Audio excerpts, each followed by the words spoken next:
At the very outset, thank you for listening. I have a point to make.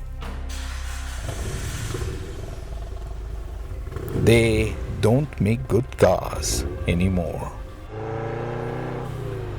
Your palms don't get sweaty, your breath now never is fervent, and it's a pity, for all this happened even before we ran out of fuel. Not everyone will agree, but if you do, then they have made a car for you again.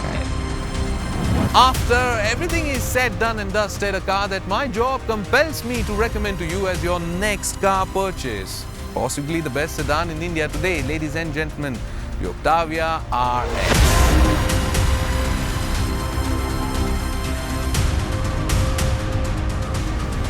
Now the interiors of any car matter a lot because that's where you end up spending most of your time. But it is how this car greets you to its interiors is what is special. Let's open the door and find out. Now the first thing that catches my attention is this pseudo carbon fiber strip on the door. Makes me feel really nice even before I'm in the car. And then peep in a bit to see the brilliant dash out there. Over to the left are the RS badge. Sports seats, really nice.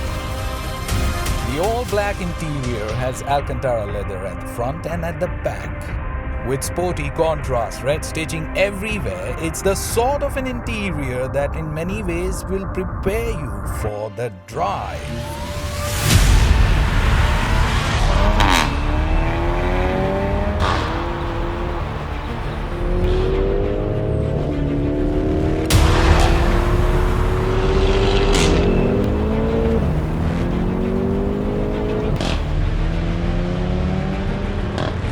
Over the standard Octavia, this one gets different engine, different transmission, different suspension, different brakes. It, however, ends up feeling a whole lot like a standard Octavia, and that is a good thing because then the car seems to have an on-off button when it comes to having fun. Anything under 3,500 RPM, the button is off and it drives like a standard Octavia, very sophisticated, no problems at all.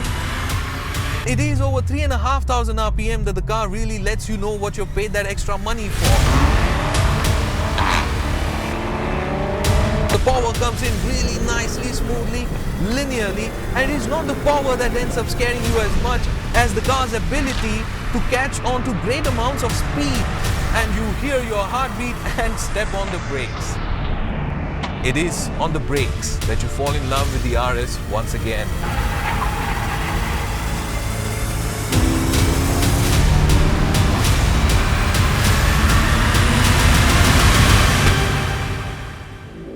Done. All the fun that you just had can also be had in an entirely different fashion. We are about to show you what launch control in your next car purchase is like. Yes, but before we get on the move, let's talk about the heart of the car, the engine. 4-cylinder, 2-liter petrol engine churning 230 horses, 350 Newton meters of torque, which is more than enough for our conditions. But if you're the kind of guy who gets bored with power very soon, you can easily also extract 400 horses out of this engine with some easy Stage 2 mods and an aftermarket ECU like from APR. Let's begin. Starting off with this traction control button, and it says traction control ASR deactivated. Thank you very much. Shifting into sports mode. It is already in sports mode. If your car happens to be in D, just shift it into sports S1. Thank you very much. And now, with my left foot on the brake pedal, I'm going to floor the throttle.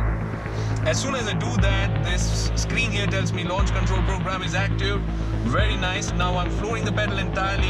Now the engine is married to Mrs. Gearbox, and she, if I may call the gearbox as a female, is wet clutch transmission, which is a great thing again because it's more suitable for our conditions. Is the DQ251, unlike the dry clutch DQ200 gearboxes seen on the Polo GT TSIs. I'm just gonna leave the brake pedal, and there we go.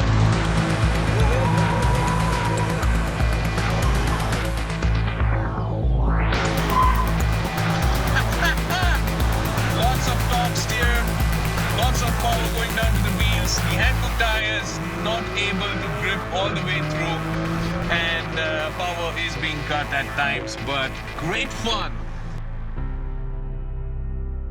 By now, I should be telling you that the car gets a pseudo clever limited slip differential, 9 airbags for safety, and that it can park itself. But let's just instead get to that point. At 55 lakh rupees, the RS would be 5 lakhs cheaper than the Jaguar XF. At 45 lakh rupees, it would be 5 lakhs cheaper than the Mercedes C-Class, the Cabriolet.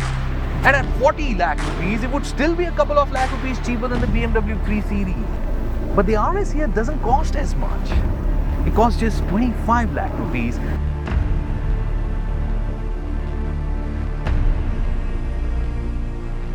But that's hardly the reason why this should be your next car purchase. The real reason is the fact that cars like these haven't made it into our market for a long time now, and going forward, they possibly never will.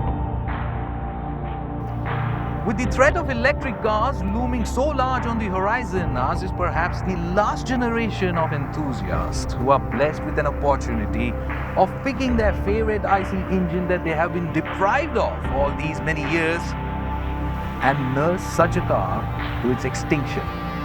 I have found mine. This is your